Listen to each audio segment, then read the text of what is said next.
Welcome, everybody. We are here to rank some of the most popular out-of-print CCG games. So we want to preface this by saying that all of these are good games. All of these are better than 200 other out-of-print CCG games that did not make the list, but these are sort of the 12 most popular dead CCGs or TCGs out there. And we thought, how do they kind of pair against each other? I'm joined again by Versus superfan Andy Talaga.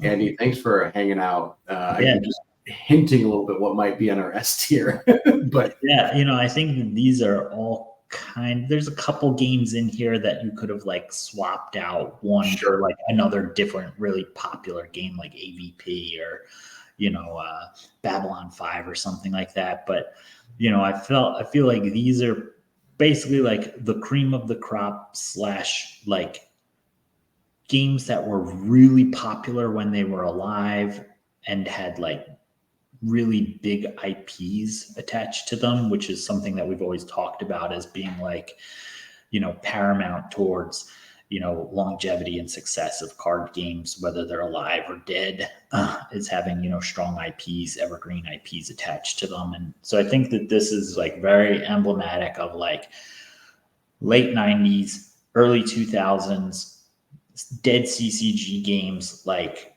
the battle and the rumble in the jungle here, whatever that famous fight was of like the top games of like all time.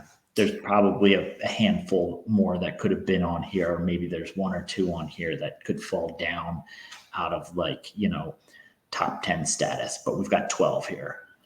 I'm realizing that WoW TCG fell off the list again when I read this. So leave it off. WoW TCG is a D on this. Yeah. Let's start with that. Just imagine there's a little WoW TCG thing. Yeah, sorry. Just we're bad at computers. This is why we're only 2024 and we've been dealing with computers for our whole lives. But yeah, we have 11 games here. WoW TCG. Go through these for people that aren't familiar with what the games are. So 7th Sea, Dragon Ball Z, Legend of the Five Rings, Lord of the Rings TCG, Middle Earth CCG, Mythos, Netrunner, the OG, Star Trek, Star Wars TCG, and then Versus System.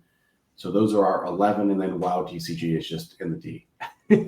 Yeah, so we can start with WoW TCG in D tier. I think that WoW TCG was one of those games where like if it had died after the first 6 sets or 5 sets, like it would have gone down at a much higher ranking. Like it might have even been an A tier game. But once they started introducing monster heroes and all this other kind of junk, plus it just had a kind of a crazy power creep towards the end. Basically, the best thing that WoW TCG had going for it was Hearthstone coming out of it. Right, like that's a pretty significant legacy. Right, that's a huge legacy for a game to be spawn one of the most popular things people are playing on, while they're driving their car. Yeah, I mean, WoW TCG, like even to this day, like the loot cards are still worth a ton of money unscratched, right? Like Spectral Tiger is still you have an unscratched Spectral Tiger, man, you're still pulling in bank 20 years after that card came out. It's a good game. It's part of that like trio of games that really focused on, they all kind of had like this similar deck building / gameplay mechanics of like putting cards down and face down as resources and flipping up, in WoW TCG it was quests. In other games it was, locations or whatever, plot twists and stuff. So WoW TCG firmly in the D camp just because it kind of went off the rails at the end. Yeah, and also it just doesn't stack up against the other games we have here. So next in our D tier, I'm going to put 7th Sea in our D tier here. Yeah. Fun game, but it just doesn't compare to the others in my opinion. Yeah, everybody who I've ever talked to that's played 7th Sea has always said there's phenomenal stuff, right? And it's one of the best games that's been out there. And I think they went through like a Kickstarter for reviving it and stuff. And Aldrich Entertainment, which put that game out along with some of the other stuff that's up here, it's just a great company. They really knew how to make innovative games. And but when you're talking about some of these other heavy hitters on this list, I don't know that 7th Sea really stacks up against them. I agree, which brings us to the next one on our list. We have Mythos. Yeah, I think Mythos is one of the sort of the original card games out there. It's fine. It doesn't really do it for me. I tried getting into it, but didn't click. But I respect it's like very good as like a 4-player game. Playing it one-on-one is not that great. And I just don't know. I guess it's one of those rare games that's just like better in multiplayer, which I don't know how often I'm going to get 4 people together to really maximize the value on playing Mythos. Plus, it only had 4 sets, and the last set, New Aeons, is just like impossible to find.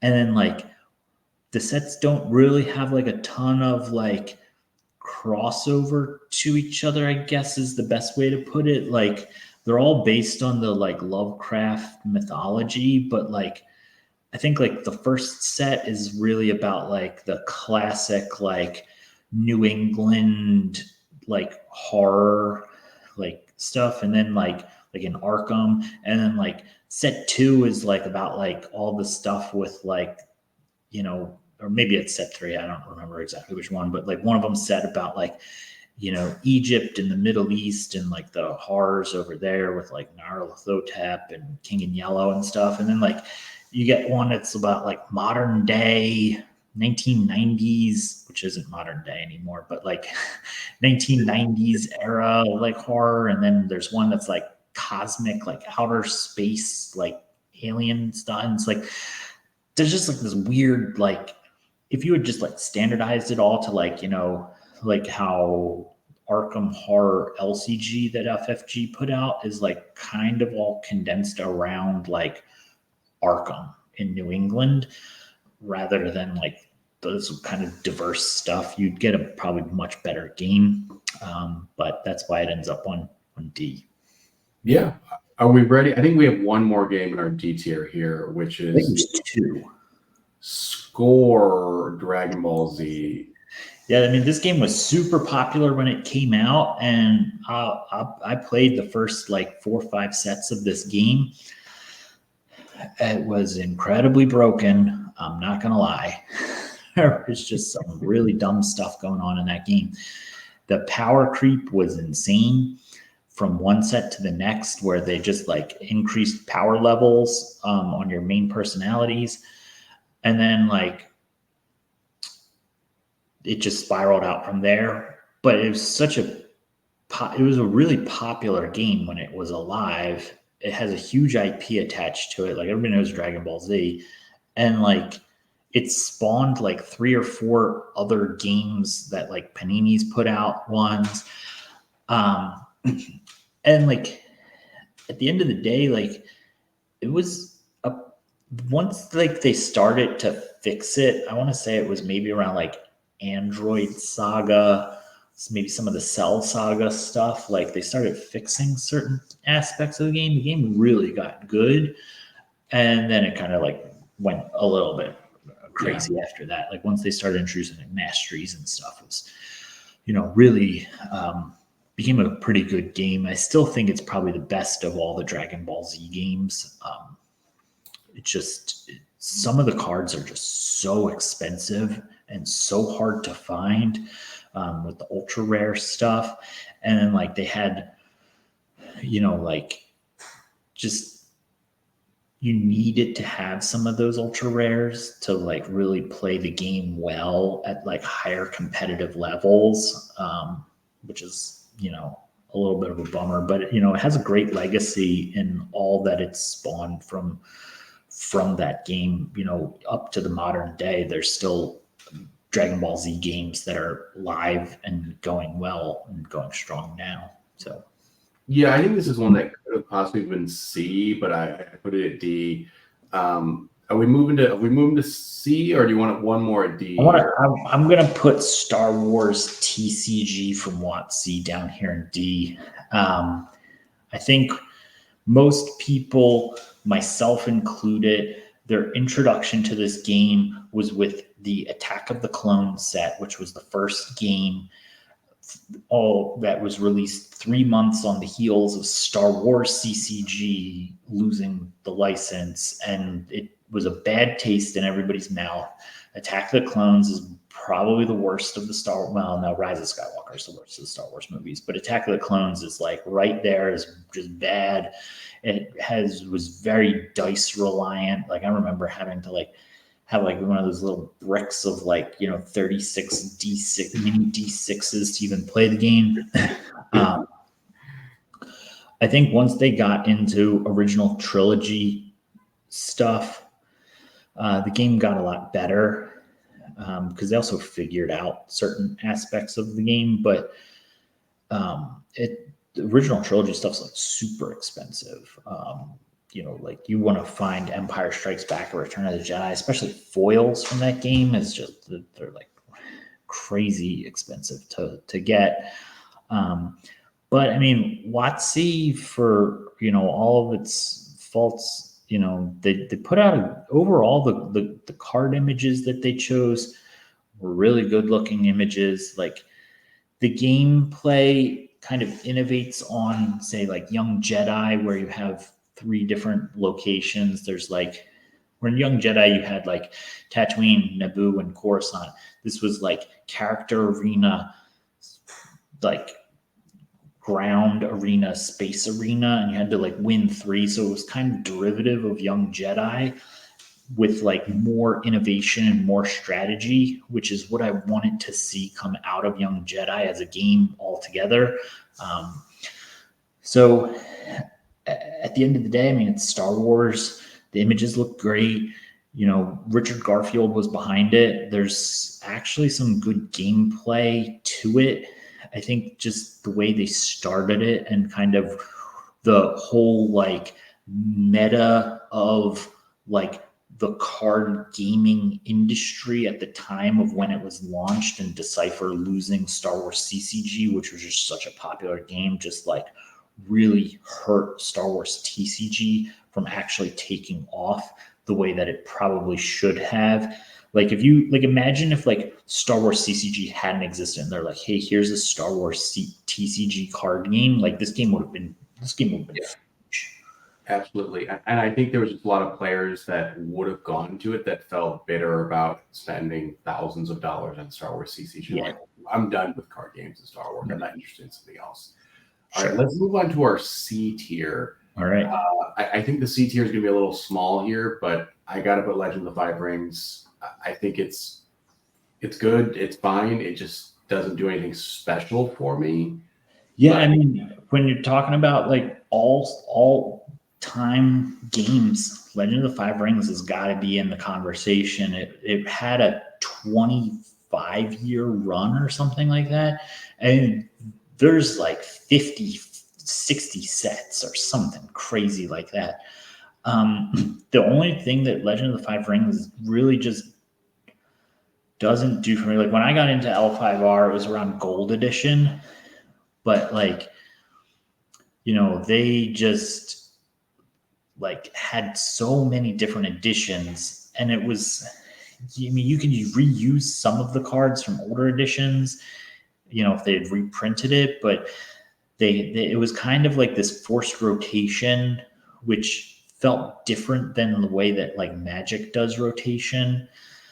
The other thing is unless you were playing say Lion or Crane or Crab or Scorpion, one of the marquee clans that have been around since pre-Imperial edition, you want it to be Mantis or Rat or something. You had no cards to choose from.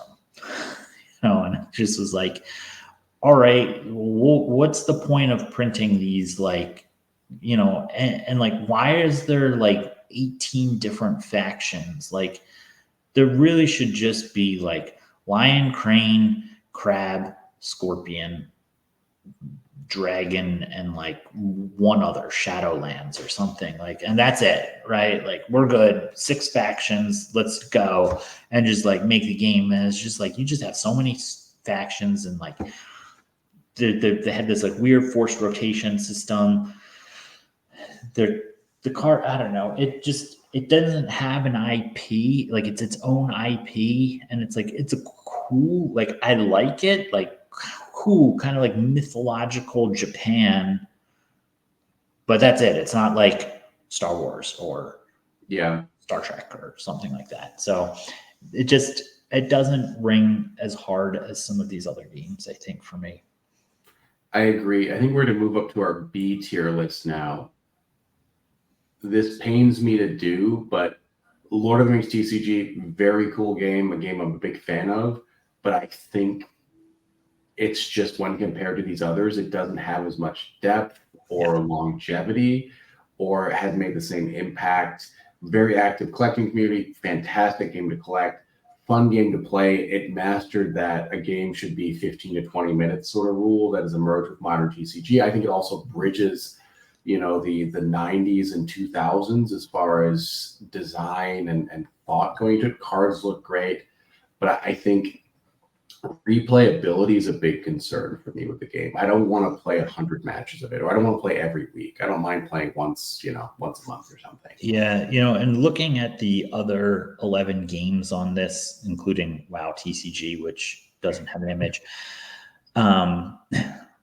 maybe except for WoW TCG and maybe Dragon Ball. Dragon Ball goes by pretty quick as well. All these other games are just like slogs to get through one game. You got to devote an hour, to your game. And Lord of the Rings kind of doesn't. Like, you can just make that game be a 25-minute game and move on. So, yeah. Shall we move? B tier of Star Trek.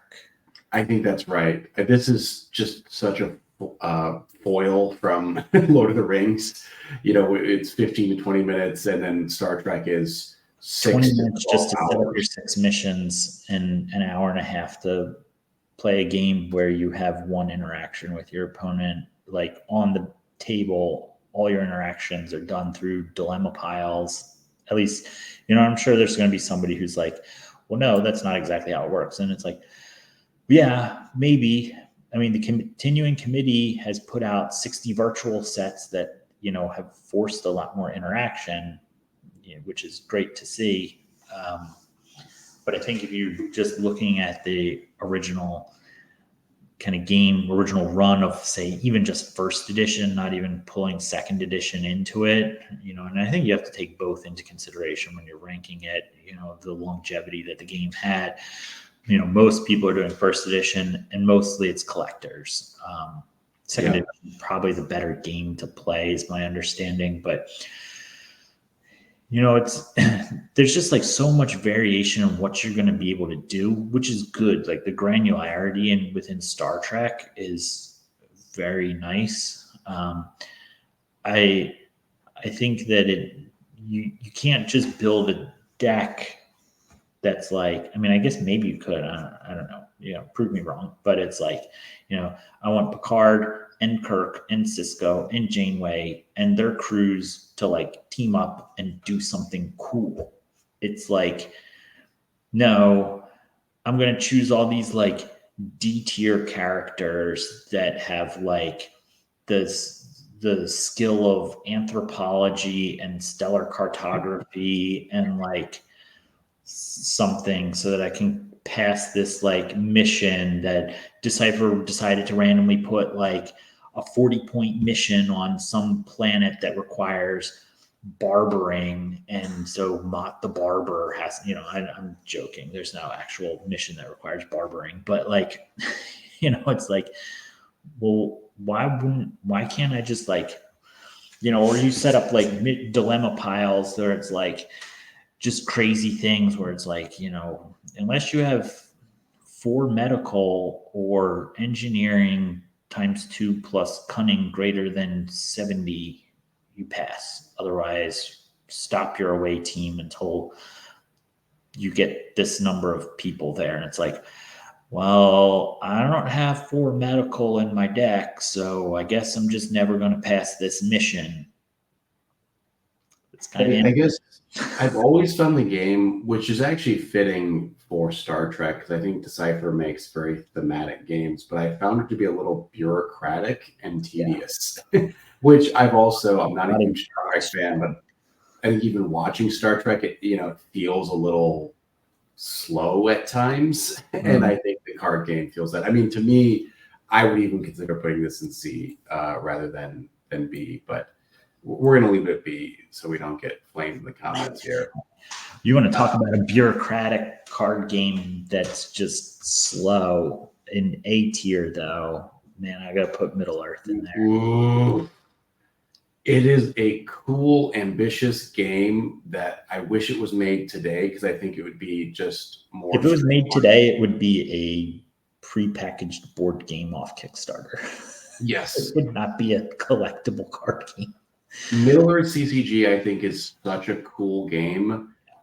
It is just like, it suffers from the early CCG era where there's not rarity markers. It's like not user friendly, really. You need like a table the size of a great hall to play it.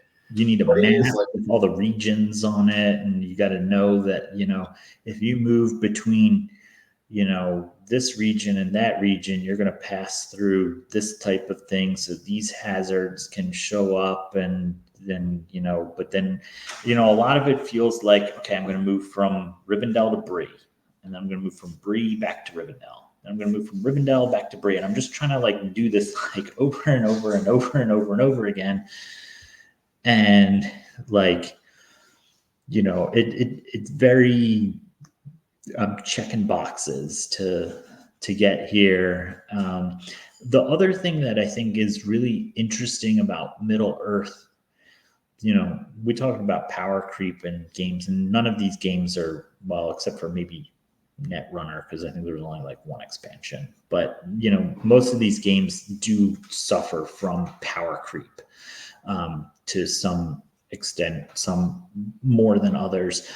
But Middle Earth does have some pretty big power creep. If you're playing Middle Earth, the Wizards, which is the first set, and you look at, say, a tournament, they have world championships every year. There's a Council of Elrond or Council of Lorraine. I can't remember which one it is, but they run the annual tournaments. It's huge in Europe, right?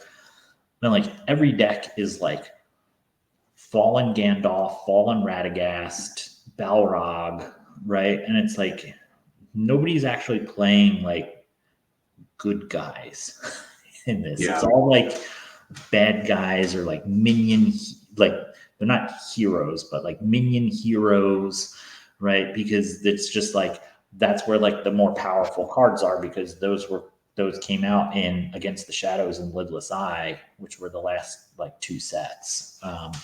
And the Balrog, which just has really good cards in it, but it's super expensive to get.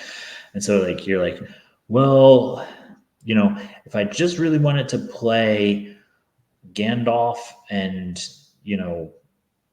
Aragorn and Frodo go destroy the ring, that's not really competitive.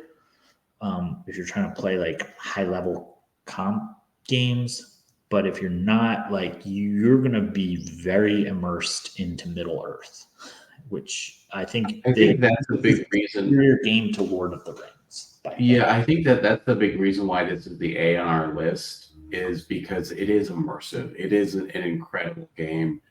It's just the learning curve is steep, but I respect a lot of what this game's done and what's accomplished. And I think next on our list is the game that I respect the most, and everyone's will be surprised to see it is not the S tier game. Star Wars CCG I can't put this as S tier. I think if this game honestly didn't include anything after Death Star 2, it probably would have been S tier.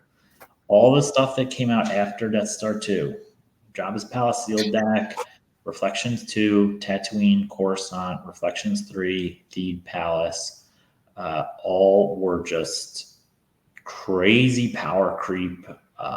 Not good for the game. Like episode 1 stuff is just not good for this game. If this game was just premiered at Death Star 2 and that's where it kind of died and the PC just picked up after that, man, this game would be this game would have been better than Magic, right? Like this would have been the game in my mind. I also think just simple things like having ban lists for cards rather than deciding to go the defensive shield route. Yeah. Yes. And, this game just, there's a lot going on for it.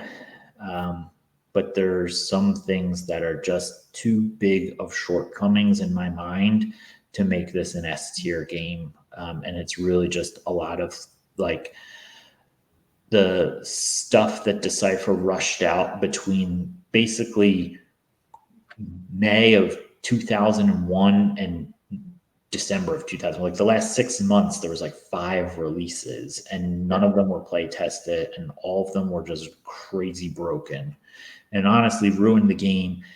And the PC has spent the last 20 plus years fixing Decipher's last 5-month mistakes. I think a good way to think about Star Wars CCG is if you're at a road and on the left you can go a simpler route and on the right you can go a more complex route. Every single time they chose to go more complex. Yeah. Rather than banning cards like, what are we going to do? Shields. Rather than fixing other cards, they're just like, no, we need to add more cards to counter these cards. And so I think, by the end, the full rule book is like 60 pages, man. And it just becomes so complex. I mean, the full AR, the advanced rule book is 300.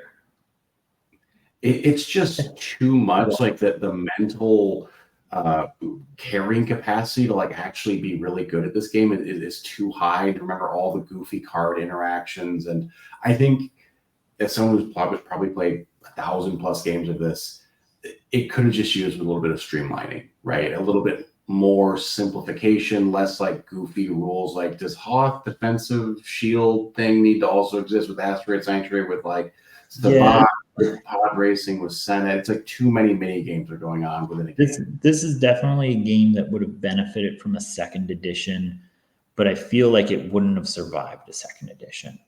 Right? Yeah, that's probably fair.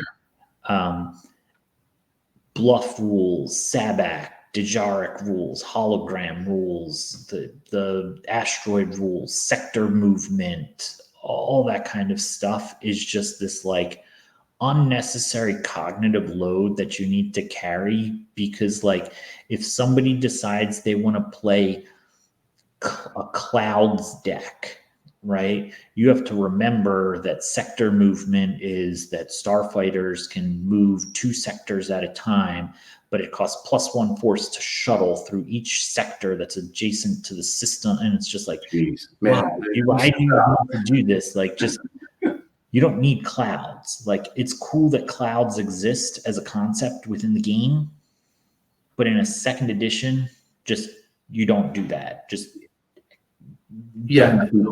Don't include paragraphs. Right.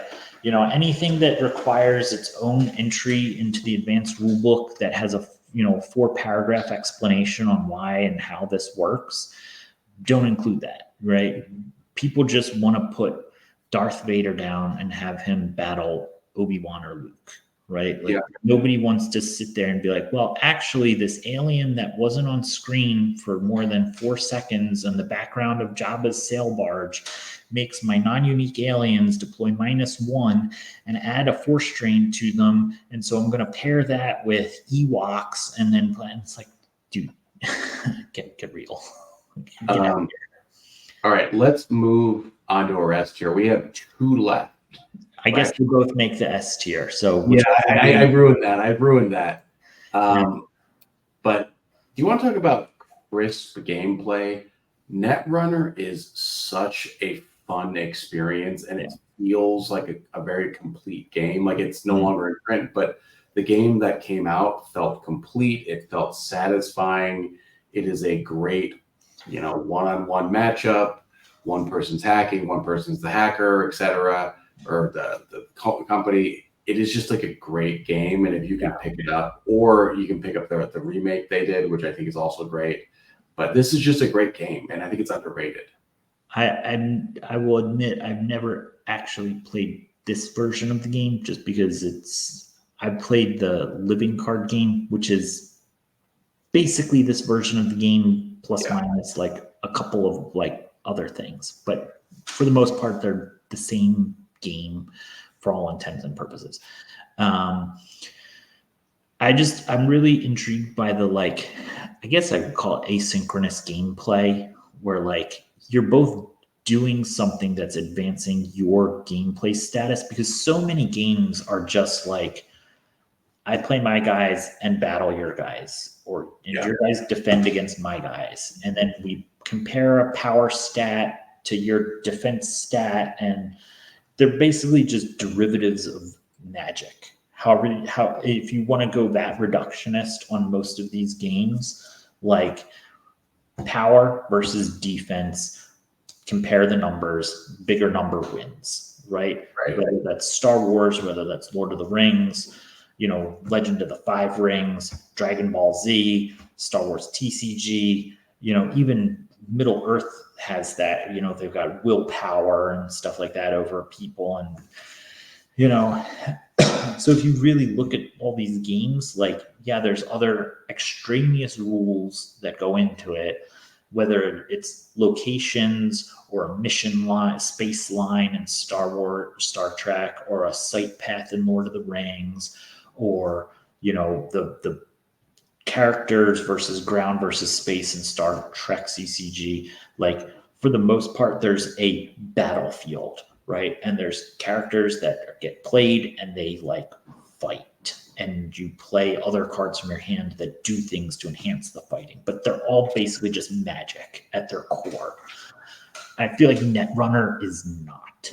Netrunner is doing something completely out of left field, and they're not even like this. It's not even the same game for each player within the game.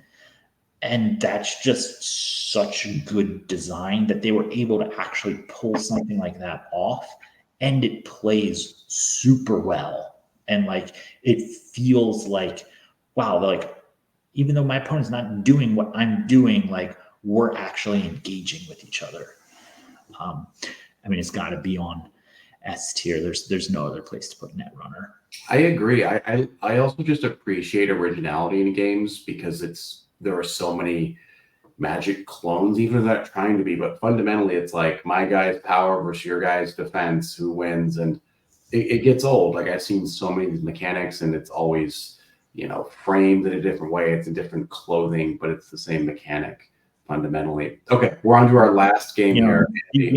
Speaking of my guy's power versus your guy's defense, there's no other game that really encapsulates that better than Versus System. And I'm only giving you 2 minutes to talk about Versus System. You get Versus 2 minutes. Systems, like, well, actually, the game that didn't make it on, I'm going to preface Versus System by saying the game that didn't make it onto this list that is beyond S tier. S tier plus is the Spoils. Okay. Get out of here with your Spoils obsession. Hands down to Spoils. Spoils is S tier plus, right? But Versus System takes is basically like the same core concepts of the Spoils minus like speed, right? But Versus System layers on like all these other layers of things, like team attacking and flight and range, and the way you can use plot twists, the way you draw, the way that things power up and move like across turns. There's really just no game. They literally sat down and said, how do we fix Magic? The age-old question, how do we fix Magic? And they took like the top level Magic players in the world, and they sat them down, and they hired more top level Magic players and brought them in to develop and design the game. and they actually just fixed Magic and then skinned it under Marvel and DC and said, here you go, world, have the greatest card game of all time. If you can ever get original Marvel Origins boxes, which are now they're like 40 or $50. They were like $15 like in 2019, like everything else that's dead CCG related. If you can get that, that is literally the best draft experience you will ever have. If you ever want to draft Marvel Origins, it's phenomenal. Just versus systems, just the best. Your 2 minutes are up, Andy. All right. Hit the clock. System. I mean, I just want to remind everyone that every game on this list is worth playing, collecting, checking out, thinking about, reading the Wikipedia page. These are all solid products. Yeah. So in the pantheon of CCGs, these are your A+ games, I think. There might be one or two, maybe some of these fall down to A or something, but like these are all excellent games, and these rankings are just basically against themselves. Except Netrunner and Versus System, they stand alone at the top. All CCGs. I think I'm going to play some Netrunner this weekend. It sounds fun to hack and then be a corporation. Spoils is above all of these, though. So let's call it there. Thank you for hanging out, Andy. Thank you for anyone that made it to 37 minutes into this video about obscure CCGs. Like, subscribe, all that good stuff. Check out Andy's channel if you want to hear him rant about Star Wars more. If you want to hear more lists, feel free to suggest stuff. We're very open-minded over here. But otherwise, we'll catch everybody next time. All right. Have a good one.